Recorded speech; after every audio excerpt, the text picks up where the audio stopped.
The first time I saw him again, he was bent over a dumpster behind the supermarket, fighting its stray dog for a torn black bag. For a moment, I thought my eyesight was playing tricks on me. At my age, you start doubting your own senses.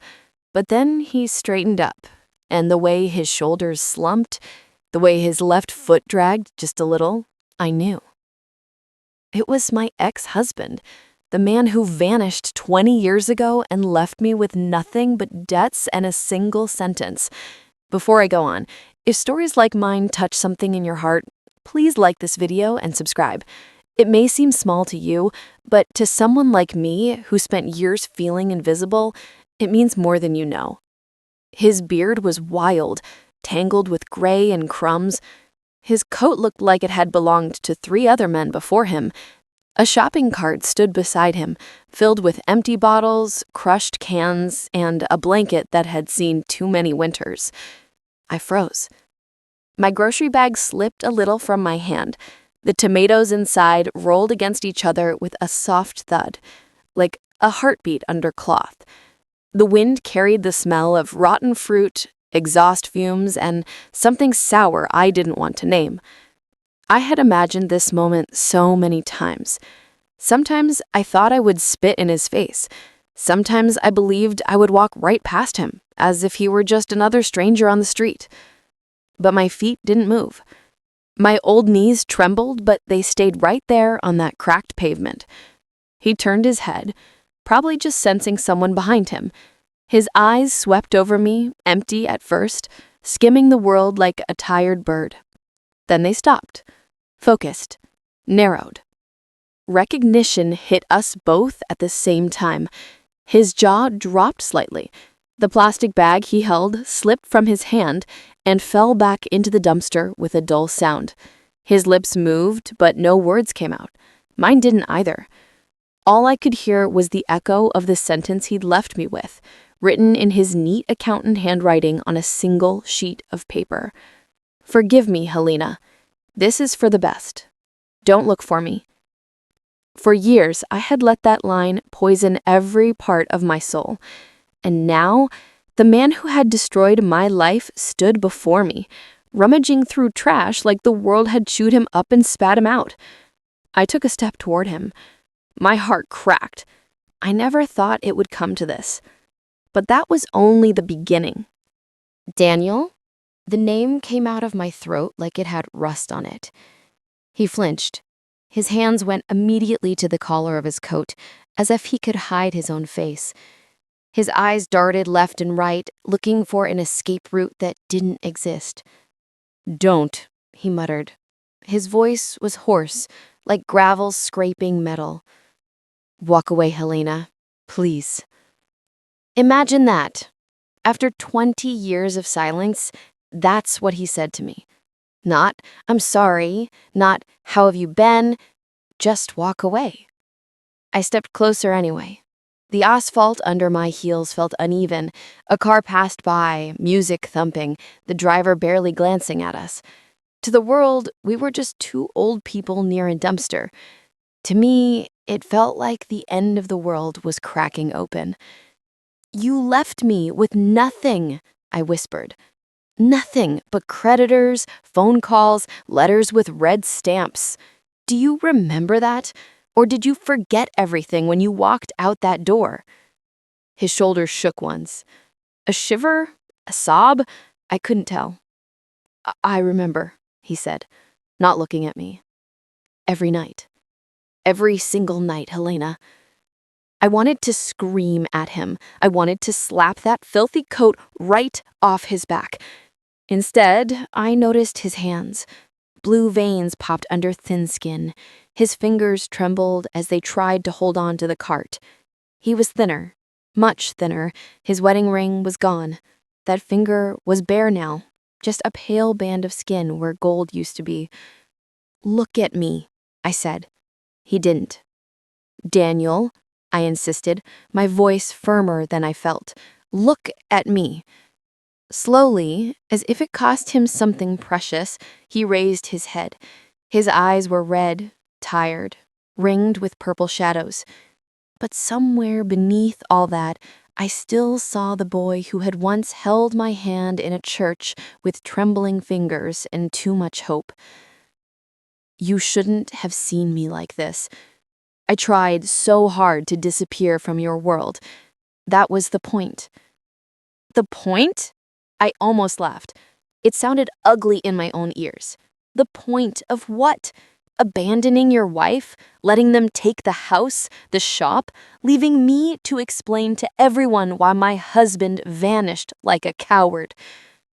He closed his eyes. I didn't vanish like a coward. I opened my mouth to respond, a sharp, bitter response ready on my tongue.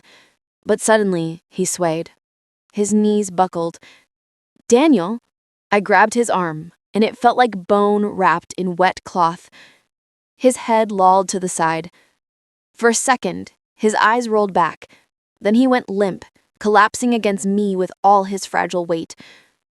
I'm not a strong woman, not anymore. My back screamed in protest. My grocery bag tore open, tomatoes rolling into the gutter. Somewhere, someone gasped. But all I could think as I tried to hold him up was this. After everything you did to me, I am the one keeping you from hitting the ground. Help! I cried out, my voice breaking. Please, someone help! A shopkeeper ran from the doorway, a young man with quick hands. Together, we lowered Daniel to the pavement. His skin was cold under my fingers. His breaths came in shallow pulls, like each one might be his last. I looked at his gaunt face, at the man who had shattered my life and then disappeared. And for the first time in 20 years, a terrible thought pierced my anger. What if I never really knew why he left? What came next shattered everything I believed. The siren wailed softly as the ambulance carried us through the city. I sat on a narrow bench, my hands clenched so tight in my lap that my knuckles were white. Daniel lay on the stretcher, strapped in, an oxygen mask over his face. His eyes were closed, but his chest rose slowly. Up, down, up, down. I stared at that movement like it was a clock, counting down to something I wasn't prepared for. The paramedic was a young woman with kind eyes. She shone a light into his pupils, checked a monitor, and then glanced at me. "Are you his wife?" she asked. Once I would have said yes without thinking. Now the word felt foreign on my tongue. I was, I answered finally. A long time ago. She nodded, the way people do when they don't want to touch the mess of your life. He's severely dehydrated, she said. Malnourished. His blood pressure is very low. We'll know more once we get to the hospital.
They admitted him to a small room on the third floor.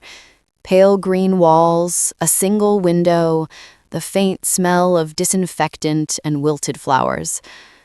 I stood in the doorway at first, my fingers gripping the cold metal handle. He lay there, swallowed by thin, white sheets, wires attached to his chest like accusations. For a moment, he looked almost peaceful. If I squinted, I could pretend he was just sleeping late on the Sunday morning, the way he used to after working overtime all week. Mrs. Helena? A doctor's voice pulled me back. He was in his 40s, with gentle eyes that somehow made me feel even older than I was. "How is he?" I asked. "Very weak," the doctor said. "Severe anemia, dehydration, malnutrition, signs of long-term neglect. His body has been running on empty for quite some time." My throat tightened. "Is he going to die?" The doctor paused. "We're doing everything we can. The next few days will be important." I nodded numbly. He walked away, leaving me alone with the beeping machines and my tangled thoughts. I stepped closer to the bed. Up close, Daniel looked smaller. His cheeks had hollowed out. His beard clung patchy to his skin. There were calluses on his hands, the kind that come from pushing carts and lifting things no one wants. Anger burned faintly inside me, but it was no longer as clean as it once was. It mixed now with something uncomfortable, something like pity, something like confusion. "Why did you do it?" I whispered, even though he was unconscious. "Why did you leave me like that? You could have told me. We were partners once." My voice broke on that last word. Partners. I remembered the tiny apartment where we started, the mattress on the floor, the leaky faucet we fixed together. I remembered how proud he'd been the day he opened his own accounting office, a cramped little space above a bakery that always smelled like fresh bread and burned sugar. We weren't rich, but we were hopeful. Then the clients got bigger. Contracts turned thicker, numbers grew more complicated, and so did the men who walked into his office. He told me not to worry. "It's good for us, Lena," he used to say, kissing my forehead. "Big work means a better life." And then one day he was gone. No explanation, no warning, just a letter and a life in ruins. I had built an entire mythology on that moment. I told myself he had chosen greed over us, that he had run away with money or another woman, that he simply didn't care. It was easier that way. Hatred, you see, is a simple coat to wear. It keeps you warm on cold nights. But watching him now, broken and frail, another thought crept in like a draft under a closed door. What if there was more to the story? I wrapped my shawl tighter around my shoulders, as if I could shut that thought out. I didn't want to let it in. If my hatred cracked, what would hold me up? His fingers twitched on the sheet. His lips moved, forming a word I couldn't catch. I leaned closer. "Daniel?" His eyelids fluttered. Slowly, like someone swimming up from deep water, he opened his eyes. He looked at me for a long time. There was shock there, yes, but also something else. Relief. Pain. A strange tenderness. "Helena, you shouldn't have stayed." I swallowed hard. "Well, I did, so now you owe me something." He blinked. "What?" "The truth." He stared at the ceiling for a moment, his chest rising shakily. Then he whispered, almost to himself, "The truth is what ruined everything." I didn't understand then. Not yet. But his words were the first crack in the wall I had built around my heart. And what came next would smash that wall to pieces. The next day, I came back early in the morning. The city was still waking up, the sky a soft gray, as if even the sun was tired of everything. I carried a small thermos of tea with me, more out of habit than anything else. For years, I lived on tea, cheap, bitter leaves and boiling water when there was nothing else I could afford. Now it was comfort, something warm to hold when words became too cold. Daniel was awake when I entered. He looked at the window, where a thin ray of light struggled through the dirty glass. "You came back," he said, sounding almost surprised. "Yes," I replied, placing the thermos on the small table. "I didn't survive 20 years of creditors and gossip just to run away from you now." He gave a faint, tired smile. It faded quickly. We sat in silence for a while. The machines hummed softly. Footsteps echoed in the hallway outside. A cart rattled past, squeaking every few seconds. "Why did you leave?" I asked. No decoration, no softness, just the question that had been chewing on my bones for 2 decades. His fingers twisted in the sheet. He swallowed hard. "The night before I left," he began slowly, "I was supposed to die." I felt the air leave my lungs. "Don't be dramatic," I said, more sharply than I intended. "You chose to disappear, Daniel. No one—" "He didn't choose," he interrupted, his voice suddenly fierce despite his weakness. "They chose for me and for you." A chill ran down my spine. "Who?" I asked. He looked at me, really looked, as if deciding how much I could handle. "The men behind the big contracts. The ones I never introduced you to. The ones who never gave their full names." I remembered his late nights then. The new suits, the extra phone calls he took in the kitchen, speaking in low tones while I pretended not to listen. "I thought it was just work," I whispered. So did I, at first. But then I started noticing things that didn't add up. Invoices that were too high for work that wasn't done. Companies that existed on paper but nowhere else. Money flowing in circles that made no sense, except for one thing. They were stealing. From everyone.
I didn't sleep that night.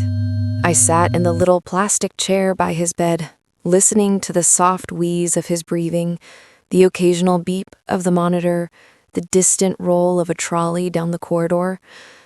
Outside, rain started to tap against the window, gentle at first, then more insistent, like fingers asking to be let in. I wrapped my shawl tighter, trying to hold myself together. "So all those debts," I said quietly, breaking the silence. "The house, the shop, all that was because of them?" Daniel turned his head slightly toward me. They needed a story that made sense to the world. A man accused of fraud, whose accounts are empty, whose business collapses. It had to look like my fault, not theirs. So they emptied everything. They signed things in my name. They framed the collapse so that if anyone ever looked, it would all point to me. "And me," I added bitterly. "I was dragged along behind you like an old coat caught on a nail." His eyes shone with something like shame. "I thought if I disappeared, if I took the blame, they would eventually lose interest," he said. "That you would be hurt, yes, but alive. That you would rebuild somewhere far from the mess." I laughed, a short, humorless sound. Rebuild? At 47, with no house, no shop, and everyone whispering that my husband ran away to escape prison, I cleaned other people's toilets to eat, Daniel. I slept on borrowed mattresses. I heard my own relatives say, "She must have done something to make him leave."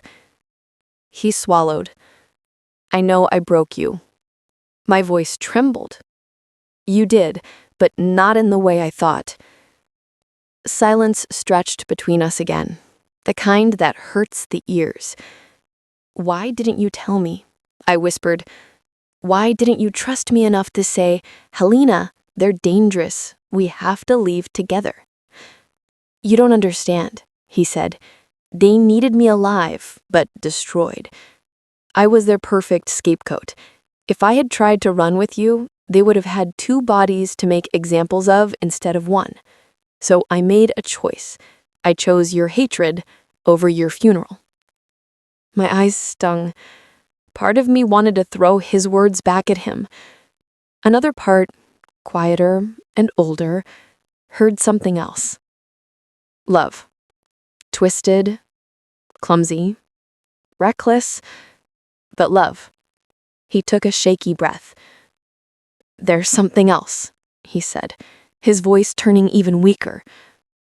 "The reason I held on this long, the reason they didn't kill me, even when I vanished." I frowned. "What reason?" He stared at the ceiling as if the paint could protect him from what he was about to say. "Before I disappeared, I copied everything I could. Contracts, transfers, names, real signatures. I hid them." I leaned forward. "You what?" "I buried them," he said, "in a metal box under the old repair shop on Caldas Street. You remember? That little workshop where I used to fix typewriters before I became an accountant." My heart thudded painfully. Of course I remembered. That little workshop had been his first pride. "You buried evidence?" I whispered. He nodded faintly. "It's the only reason I'm still breathing. They suspected I might have kept something, but they could never find it.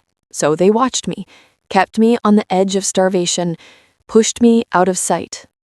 As long as I stayed quiet and alone, it was easier for them to pretend I was just another drunk who lost everything by his own fault."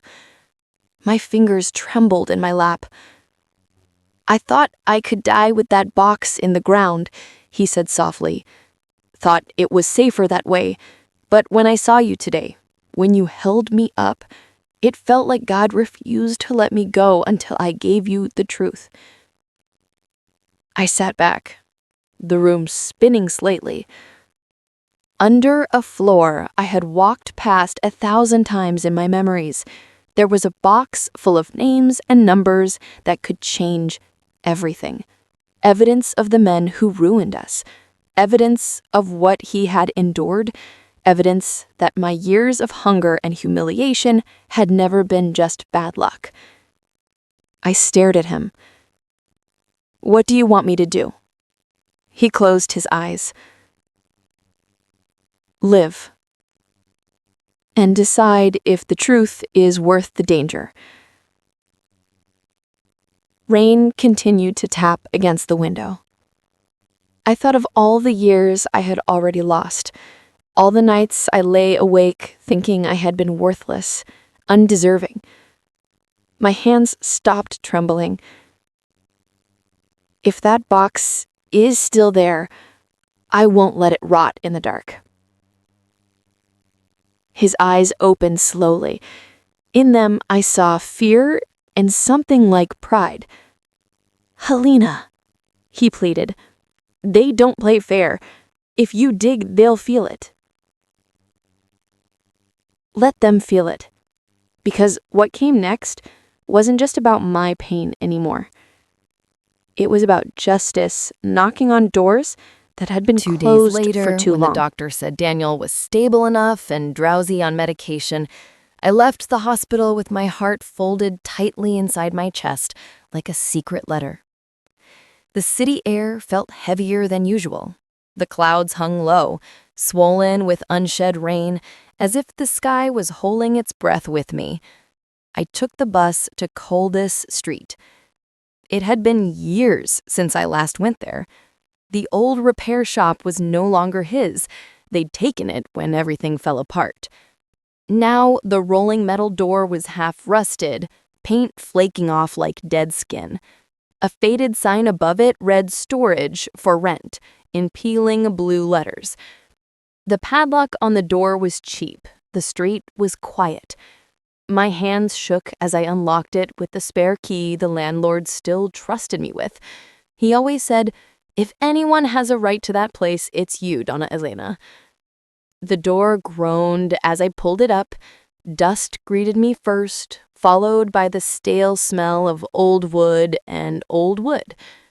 Light filtered in through a small, dirty window, turning the air into a hazy fog of memories. There, in the corner, still stood the old workbench. Scratches marked where he had once repaired typewriters, calculators, even an old sewing machine of mine. The pegboard on the wall still held a few forgotten tools.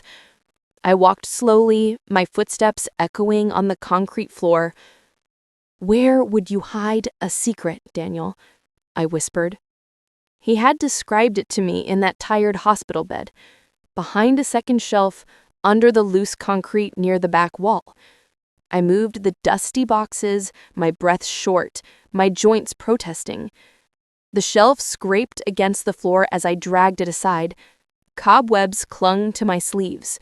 My knees cracked as I knelt. And there it was. A small patch where the concrete looked slightly different, cracked around the edges, like a scar. I used a rusted chisel I found on the bench to pry at it. Every chip that broke off sounded too loud. My arms ached, but I didn't stop. Not this time. Finally, the slab shifted. My heart slammed against my ribs. Underneath, tucked into the earth like a buried heart, was a metal box wrapped in plastic. For a moment, I just stared at it. "I found you," I whispered, my voice shaking. "All these years you were right here." I lifted it out, feeling its weight. Not just paper and metal. Years of silence, years of fear, years of calculated evil. I didn't open it there. Something in my bones told me not to. Instead, I wrapped it in an old cloth and tucked it into the shopping bag I'd brought. When I stepped back outside, the street felt different. The air prickled against my skin. A car I hadn't noticed before idled at the end of the block, engine running. Its windows were tinted, too dark. I walked calmly to the bus stop, the bag pressed to my side. My heart raced, but my steps were steady. I could feel eyes on me. At the corner, I paused by a small fruit stall, pretending to look at oranges. In the metal reflection of a scale, I saw it. The car slowly crawling by, the driver glancing my way. I chose a bus that was crowded and noisy. I stood in the middle, surrounded by people, letting their bodies shield me. By the time I reached the hospital again, my clothes were damp from sweat, my hands stiff from clenching the bag. Daniel looked at me when I entered, his gaze searching. I closed the door, sat down, and lifted the bag to show him. "It wasn't a fantasy," I said quietly.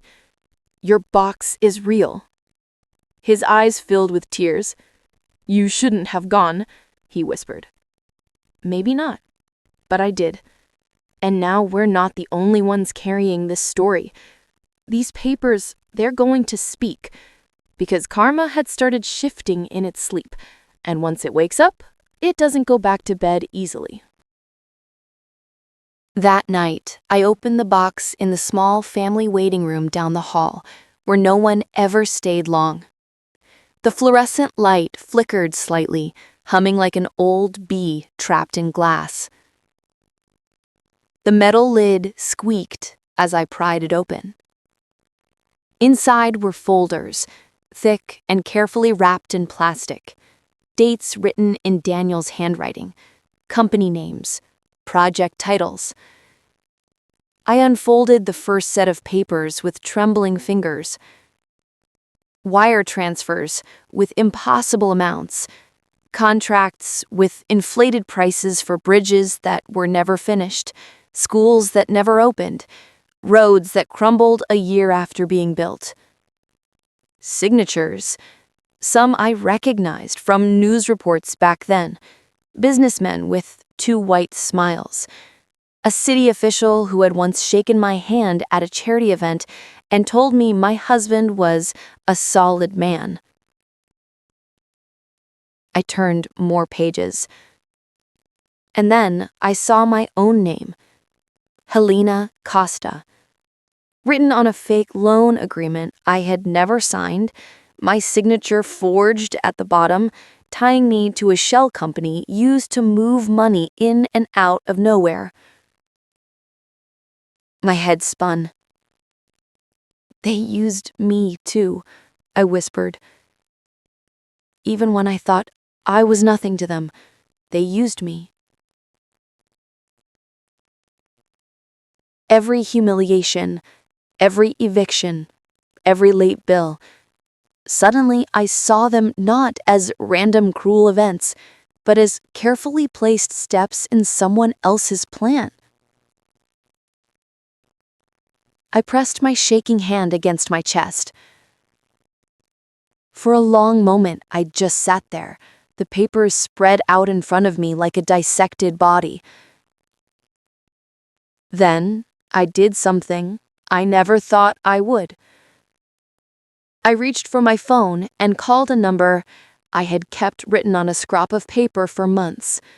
An old journalist's contact, a man who used to investigate corruption, until the stories got too big and the threats too close. "Hello?"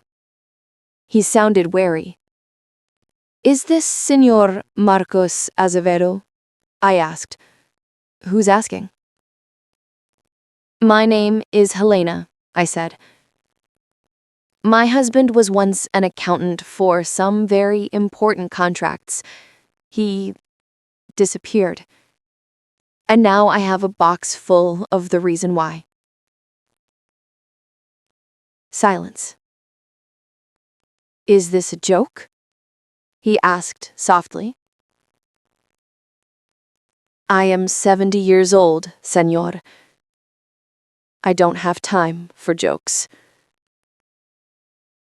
He exhaled slowly. "Meet me in 2 days, 2100 hours, the cafe on the Rue Barbosa. Bring only a small sample, never everything at once. If what you have is real, it will be enough." The first sign that the beast had noticed us came in a simple, ugly way. I returned to my small rented apartment after another long day at the hospital. The hallway smelled of cooking oil and detergent. My feet ached. My hands were cracked from the cheap soap in the public bathroom. There was an envelope slipped under my door. No name, no stamp. Just paper. Waiting. I picked it up with 2 fingers, as if it might bite me. My stomach twisted. Inside was a single sheet. No letterhead, no signature, just 5 words, written in shaky block letters. Leave it buried, or else. My vision blurred for a second. Or else what? I thought bitterly. You'll take my house, my money, my reputation? Newsflash, I already lost those. But I knew that wasn't what they meant. They meant something else. The thing Daniel had feared for all those years. I tore the paper into tiny pieces over the trash bin. Then I sat on the edge of my bed, hands shaking, trying to steady my breathing. Helena, I asked myself, how much more can you bear? How far are you willing to go? I thought of the nights I had gone to bed hungry, of the years I'd been treated like a shameful story people whispered about in kitchens, the way my relatives avoided my eyes when money came up in conversation. I thought of Daniel, lining under white sheets, his life eaten away by poverty and guilt. And I thought of future Hillans and Daniels, couples who might walk into the same trap if no one ever shouted that the ground was not solid. I wiped my eyes and stood up. I am tired, I said out loud to the empty room, but I am not done. The journalist kept his word. He connected us to a young prosecutor who looked far too clean for the world he was stepping into. We met in a cramped office after hours, blinds closed. He studied the documents with a pen in hand, making notes, cross-referencing dates. This is enough to open a confidential investigation, he said finally. We'll start with sealed warrants. Quiet, collection of more evidence. If they sense the ground moving too early, they'll erase everything they can. They already tried. They just didn't bury deep enough. Days turned into weeks.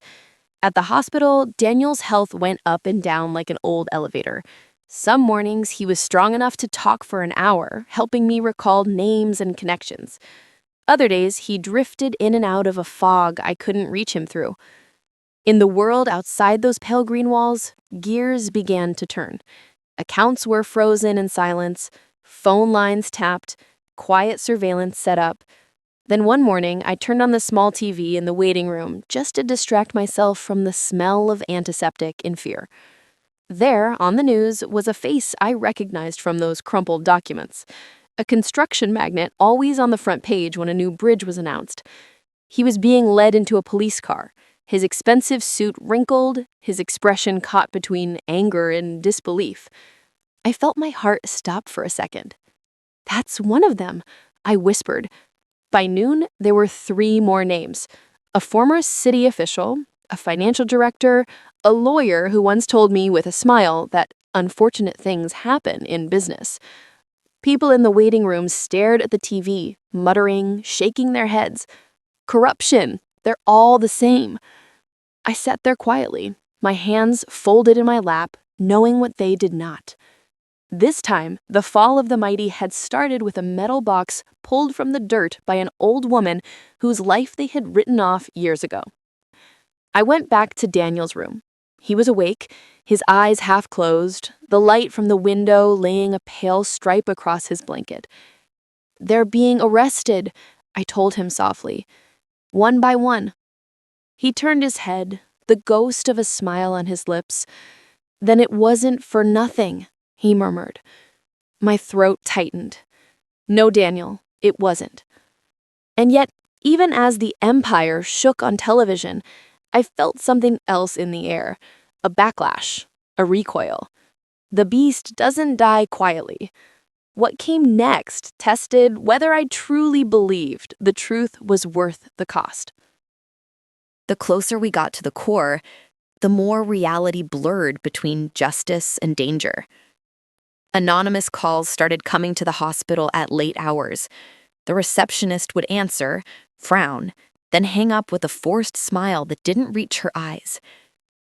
One nurse quietly told me that someone had asked which room the old accountant was in twice, with a voice that didn't sound like family.